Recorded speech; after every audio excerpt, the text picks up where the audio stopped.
Hola, ¿qué tal? ¿Cómo están? Hoy vamos a hablar de la mítica Bombonera, el estadio de Boca Juniors que cumple en estos días 80 años de vida. Desde que el 25 de mayo de 1940 se inaugurara con un partido que Boca le ganó 2-0 a San Lorenzo con un gol que hizo a los 13 minutos Ricardo Alarcón.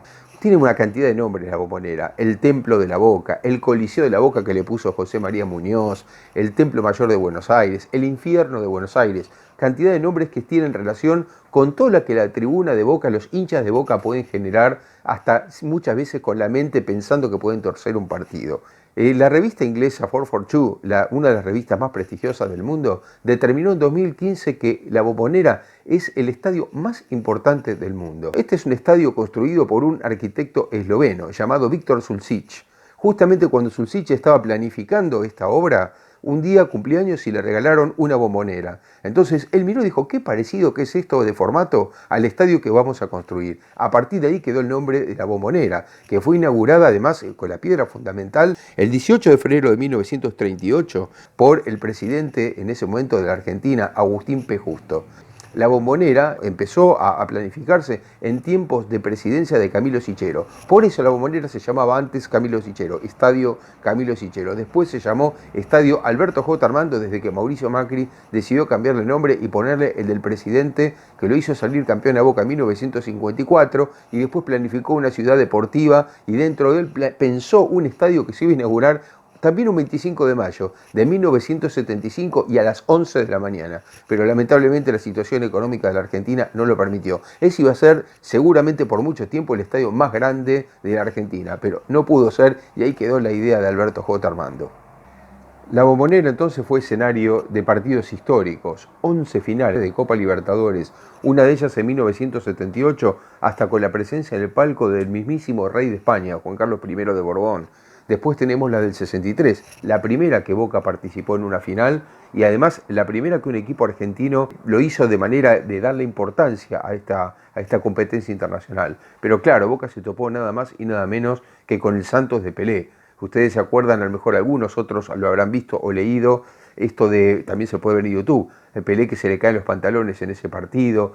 Bueno, un partido en el que Boca ha tenido un equipazo, pero fue superado por el brillante equipo de San Pablo, el Santos. Aquellos partidos de Carlos Bianchi, el equipo de Carlos Bianchi o el equipo del Toto Lorenzo, tantas veces campeones y que demoraban en ingresar al partido desde el vestuario, un poco para poner nerviosos a los rivales por este clima tan particular que se genera la Bombonera cuando está llena y que genera tanto nervio en los rivales, tanta inquietud. Boca tardaba en salir un poco a propósito, seguramente como para poner nerviosos a sus rivales.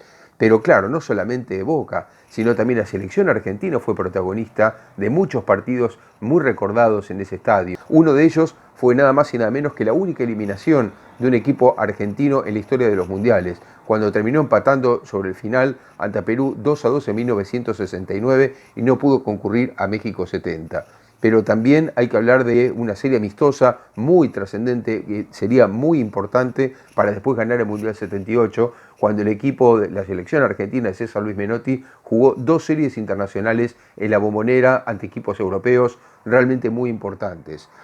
También hay una batalla campal que se recuerda mucho, la de 1971, cuando Boca enfrentó al Sporting Cristal de Lima, y los jugadores se corrían hasta con las banderitas de córner para pegarle a los rivales, y solamente de los 22 uno no quiso participar, el defensor Julio Meléndez Calderón. ¿Por qué? Porque ese defensor de Boca era peruano y seguramente no quería pelearse con sus compatriotas. La Bombonera fue testigo de grandes partidos y de grandes jugadas. Por ejemplo, los hinchas de Boca pueden presumir de los boinazos de Severino Varela, también de los goles de Boyé, las gambetas de Perino González y de Rojitas, los goles del brasileño Valentín ante Amadeo Carrillo y tantos otros, el decisivo penal atajado por Antonio Roma a Delem en 1962, que le daría el título a Boca una semana después, las locuras de Gatti, las atajadas con la de Dios de Mono Navarro Montoya, también la genialidad de Maradona y Brindisi en 1981, el glorioso caño de Riquelme y tantos otros, a Mario Yepes, y también aquel gol con el festejo con el Topo Gillo mirando al palco a Mauricio Macri, el gol de Palermo al regreso después de un año casi sin jugar en aquel mítico 3-0 a River por la Copa Libertadores de 2000. Pero La Bombonera no es solamente partidos y escenarios de jugadas, también hay otras cuestiones que envuelven a ese mítico estadio. Una de ellas tiene que ver con la salida del equipo a la cancha, esa expectativa que se genera cuando el equipo de Boca va a salir en cualquiera de los tiempos y aparece Laudonio agitando la bandera con ese sombrero de copa que utiliza muy cerca del alambrado, muy cerca de donde se accede desde el vestuario local a la cancha y todo el público esperando eso. Pero claro, en esa ceremonia todavía había algo más, que era el anuncio por parte del speaker, el vocero de la cancha, el famoso Herrera, cuando gritaba aquel ratín largo, o tantos otros jugadores con los que se medía, se testeaba cuánto era el afecto de los hinchas de Boca hacia cada uno de ellos. Se esperaba también, antes de empezar el partido, cuando los jugadores iban a mover en la mitad de la cancha, que los hinchas terminaran de alentar uno por uno a los jugadores del equipo Xeneize. Pero también se extraña mucho a los hinchas visitantes. En aquel tiempo, hasta que se suspendió esta posibilidad, cuando había duelo de hinchadas, con los hinchas de Boca de un lado y los hinchas rivales ocupando más visitantes que nunca la segunda y a veces hasta la tercera bandeja visitante.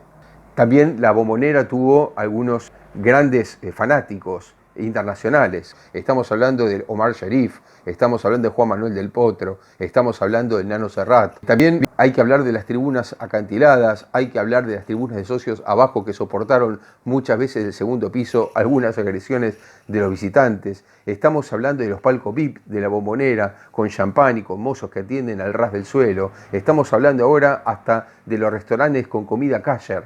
Todo esto es la Bombonera. Llegó a ser una Bombonera fashion en los últimos años, pero es una Bombonera muy popular, a la que se accede tanto por Brown o como por Suárez, cualquiera de las dos entradas, sintiendo el olor a hamburguesa, el olor al choripán, con las escaleras, con las casas de colores, con las casas con frentes de chapa también, con la gente en las calles, saludando a todos los que van llegando a la Bombonera desde los distintos lugares. Todo eso también es la Bombonera, el Riachuelo, Quiquela Martín, todo lo que rodea al propio estadio, inclusive entrando por Bransen hasta los bomberos voluntarios de la Boca. Todo eso se junta en un combo muy particular, muy distinto a todo. Y les voy a contar una anécdota para terminar. ¿Se acuerdan de eso que se dice tanto, que la Bombonera no tiembla, sino que late? En un partido de 1991 de Copa Libertadores vino el Flamengo a jugar contra Boca y antes del partido pude hablar con Junior, aquel gran lateral o defensor del equipo brasileño del Mundial de España 82.